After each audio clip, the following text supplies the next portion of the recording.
Hi, we are back. It's been a little while and we do talk quite a bit. We just don't always record it. So we've decided there's some things that we would love to talk about amongst ourselves, and there are some topics that keep coming up in the communities that we're in and the discussions that we're having with other people, and in particular with women. So recently we had the first Shivambu Women's Circle, and it was a different way of coming together. And no, it's not recorded for replay because it's a space of, well, I guess it's not secrecy, but it's a space of being able to say things out loud and knowing that you are allowed, that you can just say it and not have to worry about somebody else who doesn't know you hearing it later. So that you can be present to the women who are sitting in the circle as if you were in a room with people and talking, and you can look at each person's face when you sit in a room with them. And this is as close as we can get online. We're all around the world. But that immediacy, that feeling of safety of sitting in a circle together, we just did that. The three of us, Anna hosted, and Fiona and I were sort of, I guess, sort of co hosts of it. And we want to keep doing this. But out of that conversation, we have a number of themes that have been coming up for us. And so I'm thrilled that we're all together, and uh, Anna and Fiona are so generous with their time and with wanting to also have conversations that resonate with other people and sharing with just the wider community in whatever way we can. So thank you both for doing this with me. And I mean, we're all doing this together. I just happen to be starting the video today, but this is a completely joint discussion that we're having. Is there anything you want to say before we jump in? Mm. You're good. Okay. So, our idea, one of the things that we wanted to talk about was, what is this about having a circle when women come together? And men, we love you. Absolutely love you. No issue. But there is a power of sitting in a room with other women. And we've been in many of those circles in our lives. And some of the themes that came up were just coming together and connecting. Another is having a witness about your process, about your practice, about what's happening in your life and your body. And another piece of it is saying things out loud. And for me, as an example, I practiced Shivambu for 5 years, nothing but fresh, before I found any community on Facebook there wasn't even Telegram yet, like all of that. There was nothing for me for the first, let's say, 4 years. And maybe in the fifth year, I've started to find some community spaces on Facebook. But even then, it was mostly anonymous comments on posts. It wasn't videos where we could talk. And that I had to find friends that I could say out loud to, I'm doing things with urine, Shivambu. And I had to kind of pick some people, but they weren't practicing. They were just willing to listen to me. They weren't mad at me. They weren't shutting me down. They weren't shocked, but they weren't practicing. And there's a huge difference having someone. So that's where we're sort of launching from. And we could talk about what we noticed in the women's circle in terms of how did people react when they had that space open to them? It was so special. I I I loved it so much. It was a long time coming, really. Yeah. And yeah, it's like being in the living room with your friends, right? And sharing this common ground, this topic that just happened to be Shivambu. And it was so nice to just be able to say, like, to just say some of the things. And women's circle, because of course there's things that we do in our practice as women that we aren't going to share here on YouTube. And I just don't feel like comfortable to share with men. And being nomadic and always changing countries and places and people, and I was really craving that space where, even though I'm public about my practice, there's definitely things that I do with my Shivambu that I'm very not interested in sharing publicly. But in a space of other women, it's like getting together with your best friends and just like being in the living room together. And of course, it's not going to be you're not going to record a conversation you have in a live, like in a real in person um, scenario like that. Like, it's not what it's about. It's not about posting it, and it's not about um, other people not being allowed. It's just about like having the experience of that intimacy with other women and sharing these things. And uh, it was such a nice experience to just hear, Mm, being able to hear everybody speak and share what was on their mind. So many of them are doing it in secret. They're hiding it from their families, they're hiding it from their children, they're hiding from their partner. Not hiding, they just don't have the confidence to speak about it with them. And I actually think that that's also a way to help them to actually bridge towards that, because when you first start talking about it, like you don't want to be met with conflict or yeah. disgust or, all these things that you kind of feel are going to be there. And to be able to share it in a space where it's accepted and like honored and respected. And so it was really beautiful and so powerful to be a part of it. Yeah. And yeah, really Um, grateful. one thing that Yeah. popped up just in what you said in terms of like there's things that I want to share on publicly on Facebook or with men or whatever. It makes it sound like we're doing some crazy things with Shivambu. But it's I would say that most of what we're doing is very basic self-care practices. It's Mhm. just that you don't normally share stuff that you do in the bathroom with Mhm. people from all over the world. Nobody does. Like that, Yeah, and there's a level of intimacy there yeah. too. Yeah. Like not that I'm ashamed of any of the things I'm doing, but No. it's like very there's some things that I do with my Shivambu that are dramatic or whatever, but they're very intimate. Yeah. And I don't want to like I Yeah, don't it's want just to. not something that you share that way. But when people are Yeah. coming to Shivambu and they're getting used to it and it's just that availability of going, oh, I just heard some other woman share. Because also this Mhm. isn't like we're not talking about Q&A stuff, but it's just that person just shared what they did to their Shivambu. Oh, that's interesting. I could try that. Right. And Yeah. it's just that sharing, it's that listening and hearing. And I know, Fiona, you really also felt this connection with the women who were there and how we all shared. Oh my gosh, yeah. And the same.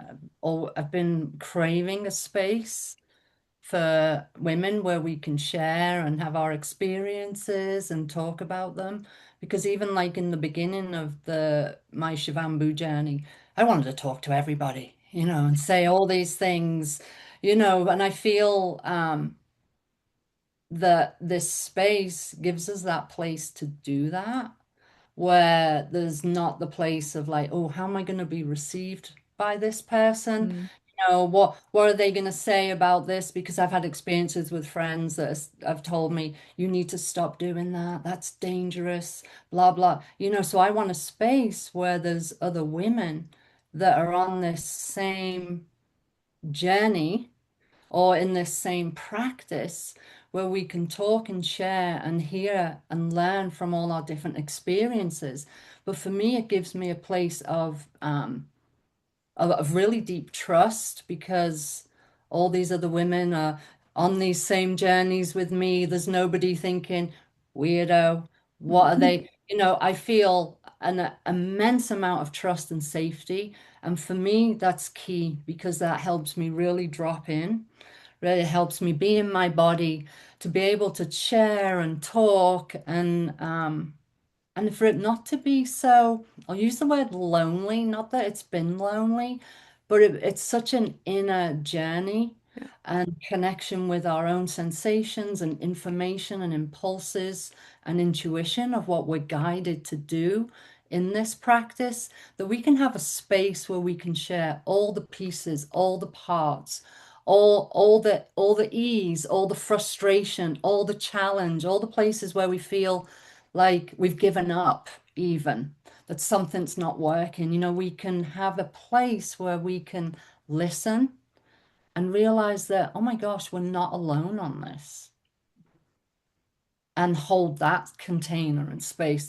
That was what was really moving for me, to I think have that trust and safety. so. I think trust and safety to come back just in general. And again, it's like things we're doing with our body. And it's we all talk about Shivambu as it being, physical, mental, emotional, spiritual, and that's part of this idea of safety. It's a much because we're having experiences that it's not just about a physical thing and putting it on the skin. It's much bigger thing, but also this not alone. And it's the way you're saying it, and this might not be exactly what you mean, but maybe it is. But I've always felt the same way with it on some level because when you are actually practicing Shivambu, you're in the bathroom alone, unless you have little kids. You're capturing it in some container, and then you're looking at it, and then you're drinking it, and it's you and you. It's you in the container. It's you sitting there. You are interacting with you. You are developing a relationship with yourself. And it is an alone moment. Only you can do that with yourself. And there are still moments after all these years of doing it where I still look at it and go, I do this? This is, what am I doing? Right? It still boggles me that this is the practice. And I love this practice, but that element of it's always something you do, even if you have friends where you can spray it on your skin as sunscreen and whatever in front of them and they know it, or maybe they do it too. The act of like capturing it and being with it is still you and you, and it's a relationship with yourself. And it isn't a relationship with anybody else. It's your relationship. And so that element of alone is something that when we get to share, it's not about other people agreeing. It's not about other people giving us advice. It's just the ability to share it. Yeah. Yeah. And Hmm. I loved it as a way, this was another kind of part of the draw of starting the Women's Circle, was also as a way to introduce it to other people who are just curious, because that was one of the things about the Women's Circle. You don't have to be practicing, just curiosity is enough. And it's like a nicer way for especially women to hear about it is to Mm. just listen to unscripted, know, oh, what's the proof and all of this other stuff, and does it work for this or that, and just to hear women speak about their experiences with it um, is really beautiful. A really beautiful way to come into this, uh, to feel if they're yeah, just to what that will bring for a person who's curious about it to enter it in that way rather than reading a book and researching, and to just actually hear firsthand Yeah. what people are doing and what their experiences are. And because it's not just, oh, not cure, but it helps with whatever condition you have going on in your life. It's after 40 years of practice, it's I don't even that's like sort of like the side effects. There's so much more to it than that. Yeah. Well, and we had a couple women who were new. They weren't completely new that they'd never tried it, but they self-identified as I'm at the beginning. Yeah. I've just And what dipped a my toe beautiful in way to this. enter is to come through a women's circle, which Yeah. feels more normal Yes. actually Yeah. with something like this. Like, Yeah. like the first time you go to a yoga class, I had a spiritual experience the first time I went to a yoga class. Like, all the teacher that you're there in the room sharing this energy with these other people. And it's way different than going on YouTube and looking up a YouTube thing and yoga and then practicing by yourself in your living room. Like, it's just not the same. But having a live, raw women's circle, even though it was online, there was something super powerful. The quality of the women that came into that space, wow. Yeah. Yeah. The yeah, and just to that, even that with what you were just sharing in the beginning part with how it's met online questions, it's something I look at a lot when I'm looking at like women asking questions in the urine therapy groups that are out there on social media. And some of them I look at like how they're received, and it can be really like aggressive. Mm. Just do it. It's fine. There's Yeah. no space for any expansion or softness or inquiry within the body, because then there's no direction to take them into their body in that way to inquire. Because one thing that I've noticed on this journey, and a lot of it has come from just being really privileged to have a microscope to be able to explore these dimensions, these universes of water that exists within us, that what I'm seeing on this journey is that within that, because it's more than just like healing, oh, I got these blackhead cysts, I've got rashes, I've got brain fatigue. It's these are all the layers of the physical body that's been impacted because of emotions or astral body, the spirit, how things move through us. That for me, the journey of how like this water is in this fluid in my body is restructuring, because that is like what's going on for us. There's a restructuring, and the way we feel into our body with sensations and impulses and how we dream and how with looking at blood, I'm like, this is a journey that connects us more to our, and it's hard to find the language, like consciousness, Mhm. telepathy, our psychic connection, our really our knowing that when we feel or sense or hear something, our body's like, yeah, that's right. That I know that my body just came alive with that information. That's where we're moving within, and I think we're also unaccustomed to that, and we tend to judge it and like, ooh, maybe that's not true because that person said this and that person's doing that. Then my mom and dad told me this thing, and then we got all this information.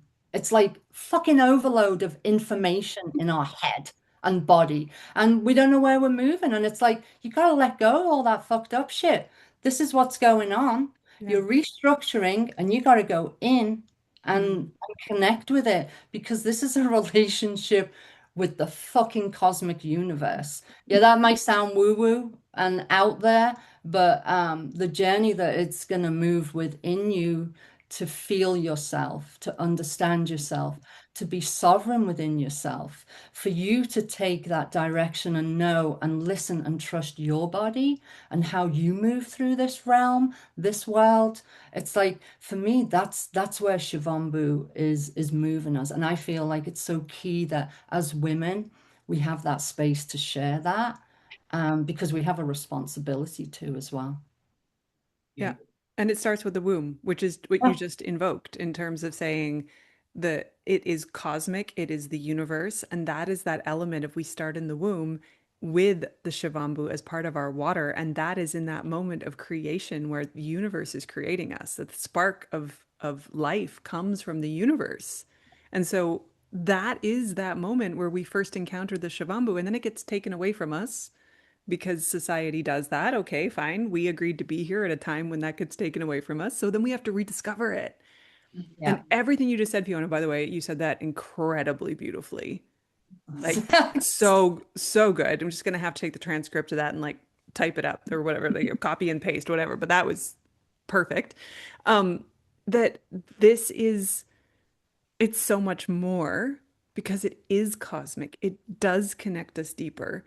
And we were talking before about um, well, lots of different things, but just that sense of how do we even often it's already been alluded to, but in a circle like that, when people are coming with all of their pieces, some people are coming at the point of going, I've just started putting on my skin and my skin is doing better. Great. You're at a beginning, your physical point, great. Someone else has started drinking it and they're like, I feel like I'm more connected inside.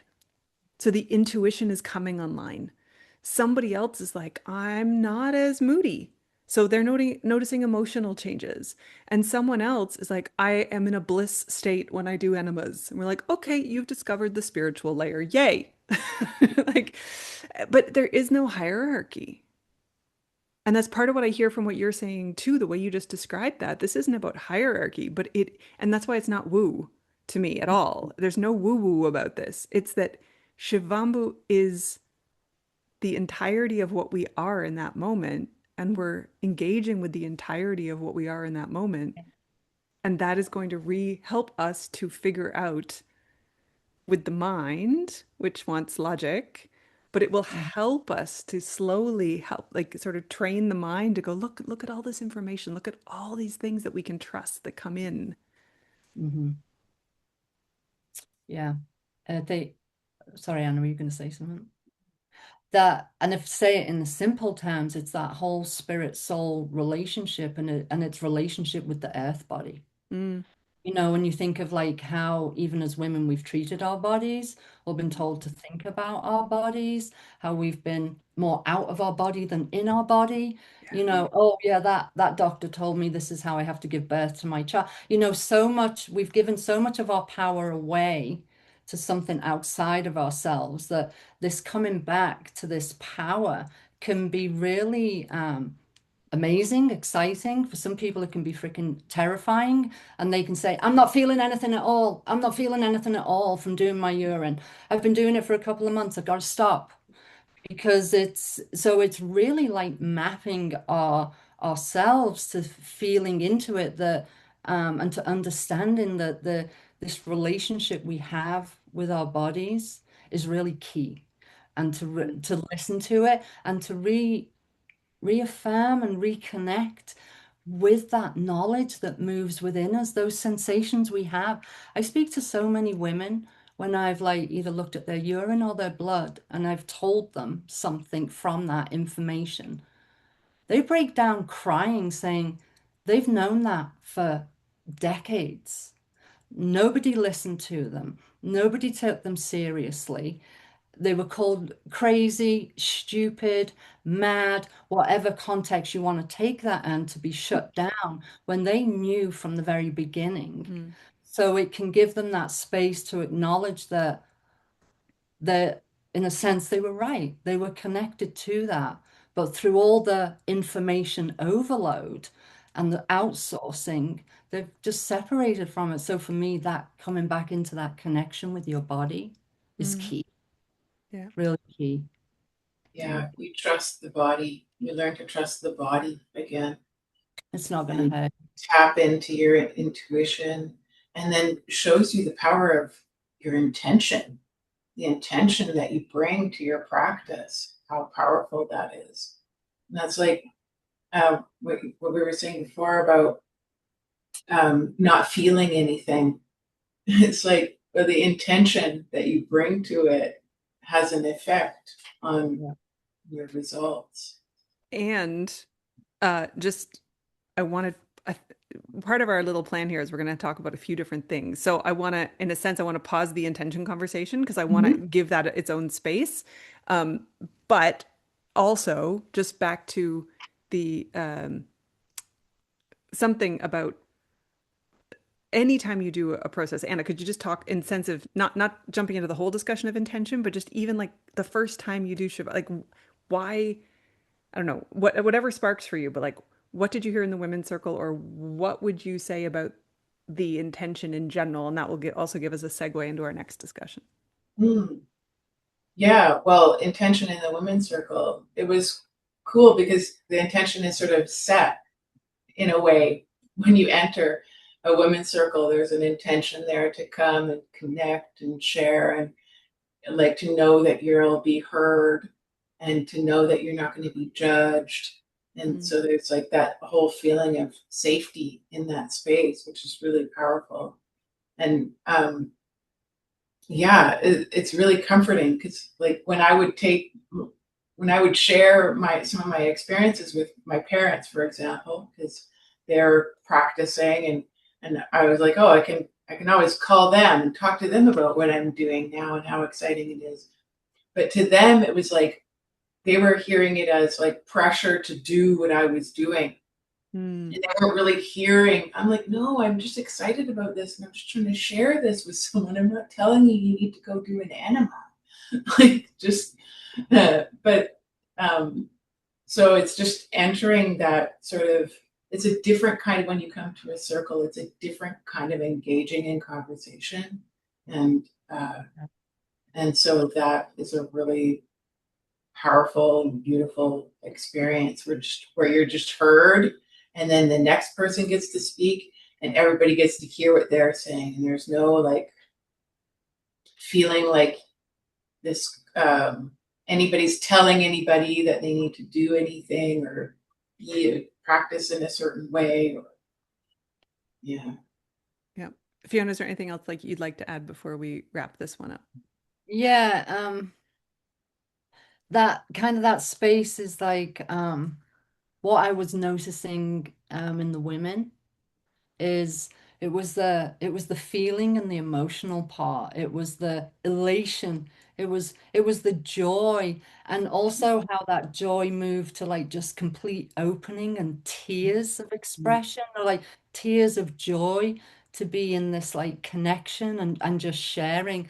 That was like so powerful to see that openness and that it was like as if there's a big relief from the body of like, oh my gosh, heart blown wide open. And I feel like the way you led the meditation for us to connect with the body first and find that space where we're in relationship with us, I think that was huge. I think that was the most powerful moment I had physically in my body Mm. because that's where I felt like that heart connection. Mm. You know, I felt like all our bodies were connected. We're all over in different places in the world. You know, that blew my mind. And that here we are with these stories and these journeys that we're taking as women with sacredness, with water, you know, with our own inner waters, with this Shivambu that blew that just so seeing that brightness was so mighty and powerful. I was just like, oh my God, yes. Yes, I think that's what. So there's not the space for like competing or Mm. being better than because we're all in this figuring it out together. You know, so that was huge. That was just big for me too. That was just Yeah. It was Thanks really, for bringing that up, Fiona, because yeah. I really felt that too when Megan did mm-hmm. the meditation at the beginning. And I can still feel that when you started to Yeah. say that, all the hair on my legs just stood up. I was just like, oh my gosh, I could feel myself back in that Ah, moment again of yeah. connecting to, and I feel still attached. I feel like Yeah. there's still like that vibration is still going through the ether from that experience. Hmm. Yeah. Yeah. That was awesome. I Really really, grateful to share that with the two of you and yeah, just wow. Yeah. me too. And that one of the things that I loved was there were, just the way when you have multiple people on a call, you can't see everybody's face all the time or anything, but there were a couple people who were new and I could watching them listen to the other people tell their stories. It's like they were just nodding their heads and their smiles got bigger and bigger and bigger. Like they were just beaming and they were the newest people. And they were so excited just to be able to hear this. And even, yeah, I just, that was great because it wasn't the newest people there weren't daunted. They weren't shocked looking. They were actually just getting more and more excited the Yeah. more stories they heard from everyone. And not just stories, but just the sharing, the what, because people shared all different things. So it's not that there was one type of share, it was all different types of shares. But Yeah. that excitement, I think that we, yeah, Yeah. I'm glad you both brought that up. It's like hearing We, the call, sorry? hearing the call, Yeah, hearing that call within us is like, oh, this is where I'm meant to be. This is yeah, where I meet it. Yeah. yeah. Um, and our intention is to have more of these women's circles. We will put the information below the video, whether you're watching this on my channel, on Anna's channel, on something Fiona puts up. If we put, like, whoever puts it up will also have information in terms of how to join a future circle. We don't have a set of dates or a calendar or anything yet, but we'll make sure that you know how to at least get in touch with us to ask when we're having another one in some way, shape, or form. So thank you both for this first little dive into Women's Circle and Shivambu. And yeah, we'll see what comes of this one and we'll talk about some more topics very soon. Thanks everyone for joining us. Thank you.